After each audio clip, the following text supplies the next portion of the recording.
que Pondal escrévelle a Veiga, mándalle, como digo, con grande rapidez a letra, que é un poema inteiro, o poema Os Pinos, e aí xa nesa carta súa xa podemos advertir unha contradición e un grande medo tamén, realmente como se a correspondencia estivese mesmo interceptada ou sometida a control, a vixiancia, porque el declárase obrero, así con esta palabra, ao servizo do pobo galego e do que necesita o pobo galego coñecerse, por un lado, mas por outro lado, di nesa carta que nada de separatismo, senón que el é regionalista e, por tanto, que nada poda significar perigoso para España, que é gloriosa e demais. Hai aí unha contradición do propio poeta, mais é reveladora esta afirmación de unhas condicións ambientais, dun españolismo abafante que naturalmente tiña xa na proximidade do que despois foi o 98, pois xa aquí na Galiza tantos axentes e tanto medo inducido. Pois ben, a composición de Veiga, a música de Veiga, Pascual Veiga,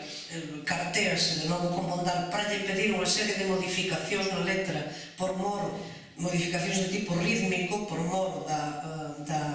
de necesidades musicais, cumprimentas Eduardo Pondal, e a letra e a partitura están xa prontas. Mas non é premiado Pascual Veiga, é premiado un músico valenciano, preside o xuri un músico francés,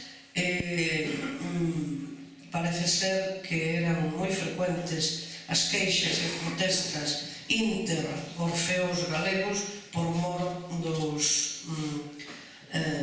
de fallos que se supuñan caciquís e, por tanto, falseados. Ben, Pascual Veiga non pode interpretar, prohíbenlle, non pode interpretar a súa partitura,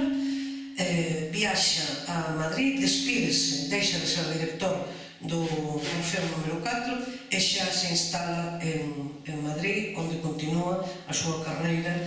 profesional. Aí, por tanto, ábrese un período longo até o ano 1907,